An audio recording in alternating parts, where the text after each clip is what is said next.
I mentioned this briefly yesterday for just a second or two, but we're going to go in depth on this today. The NFC East, the worst division in the NFL for the last 2 years, has given us nothing but drama all season. 17 weeks, nothing but drama from the NFC East. And now that is starting to carry over into the first week of the playoffs. Sunday night football between the Eagles and the Washington football team carried huge playoff ramifications for Washington and the New York Giants. Washington wins, they're in the playoffs. They win the division. They lose, the Giants at 6-10 make the playoffs.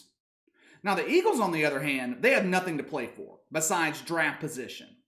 It actually benefited them to lose that game. Now, Jalen Hurts has been the Eagles starting quarterback the last month or so of the season. Now, the Eagles went 1-2 during that stretch going into Sunday night. But the offense was at least starting to show signs of life. Now, Jalen Hurts has been terrible throwing the ball out of the pocket, but that's to be expected. He's a rookie. He's learning on the job. Unlike Tua Tagovailoa down in Miami, Jalen Hurts is playing on a team that has no chance at making the playoffs. So it's not hurting anything for him to make rookie mistakes. You drafted him in the second round. Season was over in November.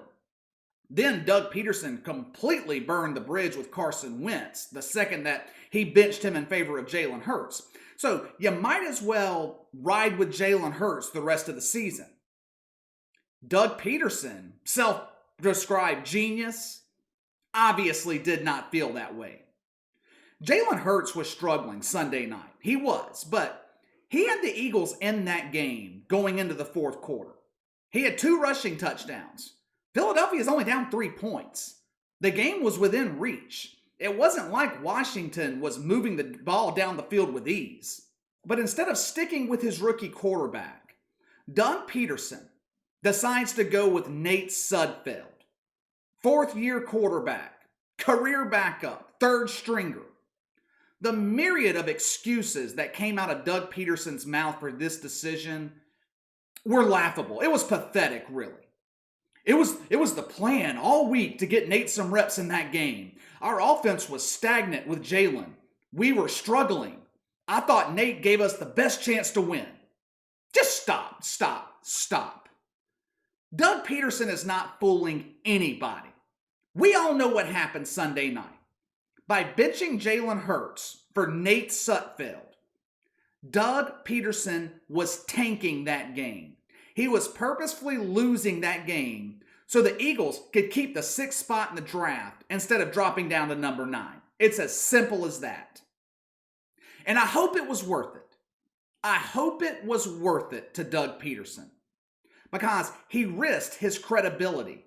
He risked his integrity for 3 spots in the draft. More importantly, he sacrificed his respect. He sacrificed his standing in his own locker room. I'm just going to come out and say it. I don't know how Doug Pederson can come back from this. I don't know if he will ever regain the respect from his players.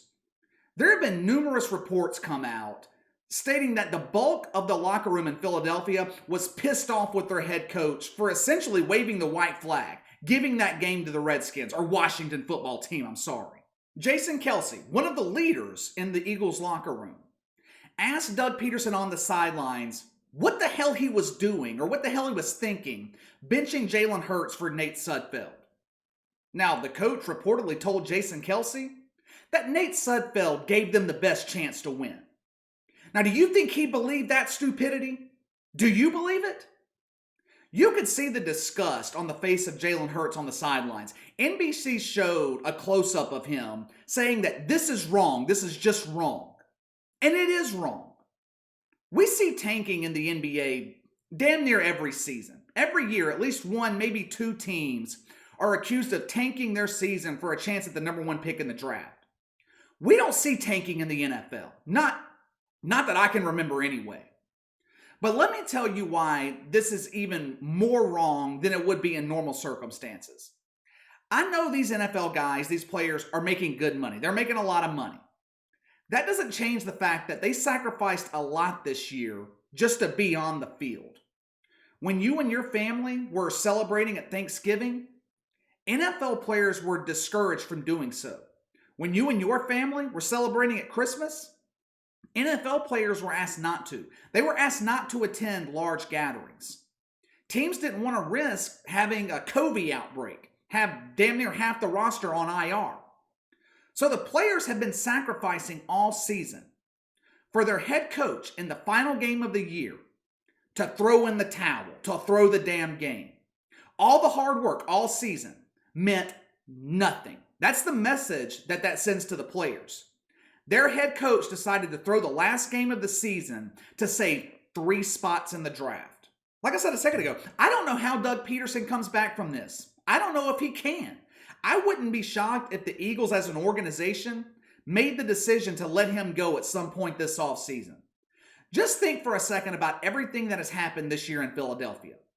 Doug Pederson burns the bridge with Carson Wentz. Now the Eagles are in a situation where they're going to have to trade their franchise quarterback with no clear replacement on the roster. Jalen Hurts was far from impressive in his 4 starts. And we all know that Nate Sudfeld isn't the damn answer. Now, speaking of Jalen Hurts, after what happened Sunday night, he might not want to play for Doug Pederson next season. Doug Pederson might have burned the bridge with Jalen Hurts, or at least lit the flame. I said this same thing when Brian Flores benched Tua against the Raiders a couple of weeks ago. When you bench a young quarterback, a rookie quarterback, because of their performance, you run the risk of affecting their psyche. Now imagine how Jalen Hurts feels. He has a bad game, a bad 3 quarters against Washington, but you still have your team with a chance to win the game in the 4th quarter. And you get benched for a 3rd-string quarterback? Doug Pederson has completely ruined his standing in the Eagles locker room. Now, it's being reported that 2 Eagles defenders had to be physically held back from confronting their head coach after he benched Jalen Hurts. Once a head coach loses a locker room, I don't care if it's the NFL, the NBA, college football, high school football, doesn't matter. Once a head coach loses the locker room, it is damn near impossible to regain that respect. It's almost impossible for him to get it back. Now, Doug Pederson's also lost a lot of respect from head coaches throughout the league, or at least he's lost the respect of Joe Judge, coach of the New York Giants. Now, to be fair, I take the comments of Joe Judge on this subject with a grain of salt a little bit, since the Giants missed out on the playoffs when Doug Pederson decided to tank against Washington. But I agree with the sentiment of Joe Judge's comments. He completely blasted Doug Pederson. I'm going to go over just a couple of his comments with you real quick. Here is a portion of what he said. Quote, "To me, you don't ever want to disrespect those players and their effort and disrespect the game. The sacrifices that they made to come into work every day and test before coming in, to sit in meetings spread out, to wear masks and have shields over those masks, to go through extensive protocols, to travel in unconventional ways, to get text messages at 6:30 in the morning telling them practice was going to be canceled and we had to do a virtual day. To tell them, please don't have your family over for Thanksgiving. Please avoid Christmas gatherings. We know it's your wife's birthday. Let's make sure we put that one off until the off season." There's a number of sacrifices made by all the players and coaches in the league. There's a number of sacrifices that come along as well with the family members and people connected to them. To disrespect the effort that everyone put forward to make this season a success in the National Football League, to disrespect the game by going out there and not competing for 60 minutes and doing everything they can to help those players win, we will never do that as long as I am the head coach of the New York Giants, end quote. What else needs to be said? What else needs to be added to that? Joe Judge is 100% right. Even though he's coming from a selfish perspective, doesn't change the fact that he is 100% correct. I've been watching the NFL for 25 years. I can't think of one other instance an NFL head coach has blatantly through a game like this. If you guys can think of one, if you guys know of one, let me know in the comments section. But I can't think of any other time that this has happened in this league. The bottom line is, this is a bad look for Doug Pederson. Hell, this is a bad look for the NFL in general.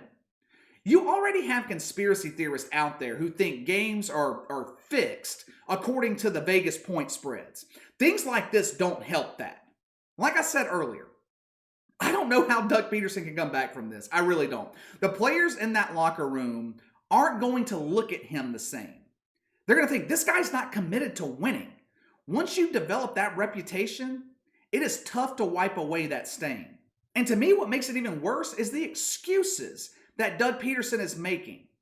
I think the players would have respected him more if he were just honest with them.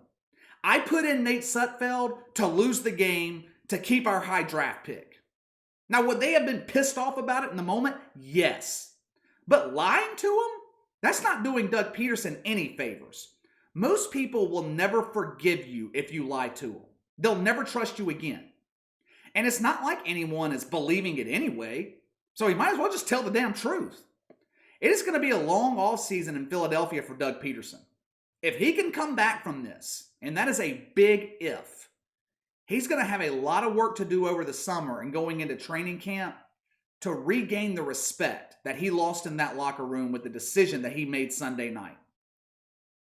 All right, that's all for today. Hit that like and subscribe button. Click the notification bell to receive all notifications from the channel. Leave me a comment in the section below. Is the Doug Pederson era in Philadelphia over? Do you guys think that he can come back from this, regain the respect that he has lost in the locker room? Let me know your thoughts. You can follow me on Twitter at KC_BTL84. Best way to contact me is by email at btlkc84@gmail.com. I'll see you guys next time.